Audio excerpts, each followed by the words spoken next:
Chowmein খেতে তো আমরা সকলে খুবই পছন্দ করি, কিন্তু তার জন্য রেস্টুরেন্ট যাবার কোনো প্রয়োজন নেই। বাড়িতে বসেই রেস্টুরেন্ট স্টাইলে চাউমিন খুব সহজ উপায় তৈরি করে নিতে পারেন এবং এর টেস্ট হবে একদম পারফেক্ট। তাহলে চলুন শুরু করা যাক।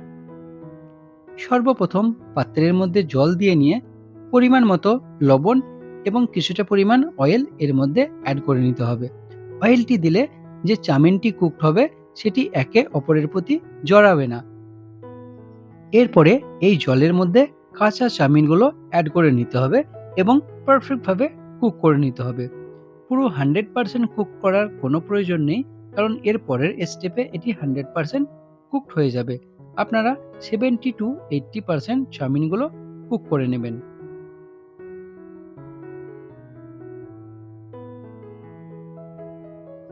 এখানে আমাদের চাউমিন পারফেক্টভাবে কুকড হয়ে গেছে। এরপর এগুলিকে তুলে নিয়ে একটি সেপারেট পাত্রের মধ্যে রেখে দিতে হবে এবং এর মধ্যে এক্সট্রা যে জলটি আছে সেটিকে রিমুভ করতে হবে, যাতে আমাদের চাউমিনগুলো একটু ঝরঝরে হয় সেটি একটু লক্ষ্য রাখবেন।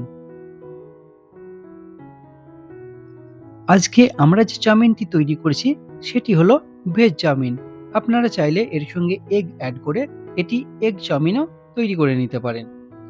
এরপরে চাউমিন তৈরি করার জন্য সর্বপ্রথম যে ইনগ্রেডিয়েন্টস প্রয়োজন, কড়াইয়ের মধ্যে অয়েল দিয়ে নিয়ে কিছুটা পরিমাণ এখানে রসুনকে কোচাবেন এবং লঙ্কা কুচিয়ে এর মধ্যে অ্যাড করে নেবেন। এরপরে এখানে পেঁয়াজ কুচি অ্যাড করে নিতে হবে।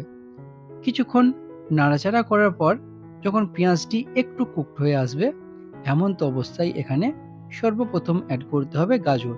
যেহেতু গাজরগুলো সেদ্ধ হতে একটু সময় লাগে, তাই একটু আগে গাজরগুলোকে দিয়ে নিয়ে কিছুক্ষণ যাবৎ নাড়াচাড়া করে নিয়ে যখন গাজর মোটামুটি একটু কুকড হয়ে আসবে, এমন তো অবস্থায় অ্যাড করতে হবে বাঁধাকপি।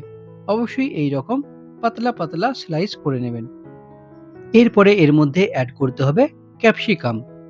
দেয়া হয়ে গেলে এই সমস্ত ভেজিটেবলগুলোকে কিছুক্ষণ যাবৎ ফ্রাই করে নিতে হবে, যতক্ষণ না পর্যন্ত এই ভেজিটেবলের মধ্যে যে স্মেলটি আছে সেটি চলে যায়। এরপর এর মধ্যে স্বাদ অনুসার লবণ অ্যাড করে নিয়ে এই সমস্ত ভেজিটেবলগুলোকে আমাদেরকে পারফেক্টভাবে কুক করে নিতে হবে। এখানে আমাদের সবজিগুলো কিন্তু পারফেক্ট কুকড হয়ে গেছে। এরপরে আমাদেরকে একটি সসের কম্বিনেশন বানাতে হবে, যার মধ্যে এখানে থাকছে সয়া সস, চিলি সস এবং এর সঙ্গে থাকছে টমেটো সস। টমেটো সসের কোয়ান্টিটিটা বাকি সসের থেকে একটু পরিমাণে বেশি হবে। এরপরে এই সসগুলিকে এই ভেজিটেবলের মধ্যে অ্যাড করে নিয়ে 5 থেকে 7 মিনিট বেশ সুন্দরভাবে এটিকে কষিয়ে নিতে হবে। কিছুক্ষণ পর আমাদের ভেজিটেবল এবং সস একে অপরের সাথে বেশ সুন্দরভাবে মিশে যাবে, ঠিক এই রকম। এটি হলো পারফেক্ট সময়। এই সময়ে আমরা যে চাউমিনগুলো আগে থেকেই কুক করে রেখেছিলাম সেই চাউমিনগুলো এর মধ্যে অ্যাড করে নিতে হবে। চাউমিন অ্যাড করা হয়ে গেলে এরপরে এই যে ভেজিটেবল এবং সসের কম্বিনেশনটা আছে তার সঙ্গে বেশ সুন্দরভাবে আমাদেরকে চাউমিনগুলোকে মিশিয়ে নিতে হবে। মোটামুটি 4 থেকে 5 মিনিট সময় দিলেই আমাদের কিন্তু চাউমিন পারফেক্টভাবে তৈরি হয়ে যাবে। তাহলে বন্ধুরা, আমাদের এখানে চাউমিন তৈরি হয়ে গেছে আর দেখতেই পাচ্ছেন কতটা সুন্দর ঝরঝরে এটি তৈরি হয়েছে।